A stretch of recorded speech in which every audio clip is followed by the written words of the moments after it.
السلام علیکم، welcome in Basit medicine care. دوستو، آج میں آپ لوگوں کو بتاؤں گا ریمیرون ٹیبلٹس کے بارے میں، یعنی اس کے یوزز کیا ہے، اس کے سائیڈ ایفیکٹس کیا ہے اور اس کے وارننگز کیا ہے، سب کے بارے میں مکمل معلومات حاصل کرنے کے لیے اس ویڈیو کو لاسٹ تک دیکھیں تاکہ آپ بہتر سمجھ سکیں۔ ویورز، ریمیرون ٹیبلٹس میں ایک ہی ایکٹیو انگریڈینٹ پایا جاتا ہے جسے میرٹازاپائن کہا جاتا ہے۔ دوستو، ریمیرون ایک ٹیٹرا سائیکلک اینٹی ڈپریشنٹ ہے جو عام طور پر بڑے افسردگی اور اضطراب میں مبتلا مریضوں کو تجویز کیا جاتا ہے۔ یہ ایک نرادرنرجک اور مخصوص سیروٹونرجک ڈپریسنٹس میں سے ایک ہے۔ دوستو، ریمیرون دماغ کے ان متوازن کیمیکلز کو نشانہ بناتا ہے جو افسردگی کا باعث بنتے ہیں، اور ایسا خیال کیا جاتا ہے کہ نوریافائنفرین اور سیروٹونن سرگرمی میں اضافہ ہوتا ہے جو موڈ کو بلند کرنے میں مدد کرتا ہے۔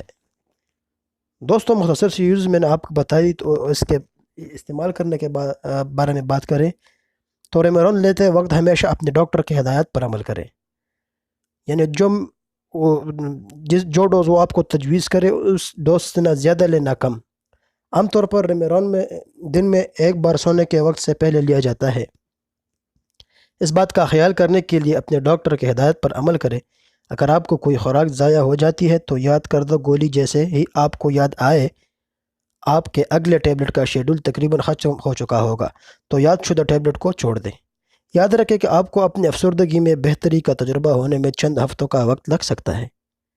ہدایت کے مطابق ادویات کا استعمال کرتے رہیں۔ اگر آپ کو 4 ہفتوں کے بعد بھی اپنی علامات میں کوئی بہتری نظر نہیں آتی تو اپنے ڈاکٹر کو آگاہ کریں۔ اپنے ڈاکٹر سے پوچھیں کہ جب آپ ریمیرون لینا چھوڑ دیتے ہیں تو انخلاء کی علامات کو کیسے روکا جائے۔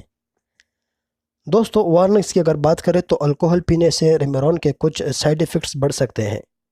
ریمیرون آپ کی سوچ اور رد عمل کو خراب کر سکتا ہے۔ ہوشیار رہیں، اگر آپ گاڑی چلا رہے ہیں یا کوئی ایسا کام کر رہے ہو جس کے لیے آپ کو چوکس رہنے کی ضرورت ہو تو اس ٹائم آپ اس میڈیسن کا استعمال نہیں کر سکتے۔ دوستو، سائیڈ ایفیکٹس کی بات کریں تو اس کے استعمال کرنے کے بعد ہمیں جو ممکنہ سائیڈ ایفیکٹس مل سکتے ہیں اس میں چکر آ سکتے ہیں، عجیب قسم کے خواب آ سکتے ہیں، منہ خشک ہو سکتا ہے اور قبض ہو سکتی ہے، بھوک میں اضافہ اور وزن کا بڑھاؤ ہو سکتا ہے۔